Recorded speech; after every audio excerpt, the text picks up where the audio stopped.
بعض اوقات کیا ہوتا ہے کہ ہمارے یہاں ایک تو اچھے طریقے سے گزر بسر نہیں کر رہے ہوتے، نہ کھانا پراپر دے رہے ہیں، نہ لباس دے رہے ہیں، بلکہ زیادتی کر رہے ہیں، اور جناب بعض اوقات تو شوہر فرعون بن کے گھوم رہا ہوتا ہے اور عورت کو کبھی مار رہا ہے۔ وہ کیسا مرد ہے جو عورت پر ہاتھ اٹھاتا ہے؟ یہ کون سی جوان مردی ہے کہ عورت پر ہاتھ اٹھایا جا رہا ہے؟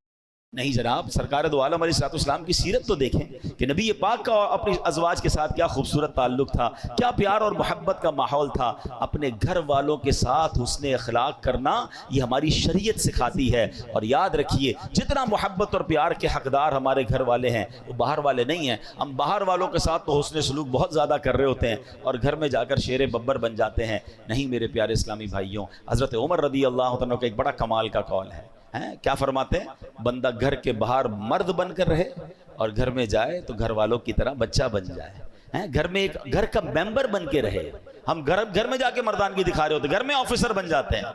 نہیں جناب، گھر والے پیار کے جو ہے وہ متمنی بھی ہیں اور ان کا حق بھی ہے۔ مثال کے طور پہ عورت آپ کے گھر میں آ گئی، اس کی کوئی بد زبانی ہے یا جناب اس کی خوبصورتی آپ کو پسند نہیں ہے، اس کے معاملات آپ کو کوئی ایسی چیزیں جو آپ کو پسند نہیں ہے، تو قرآن کیا کہتا ہے؟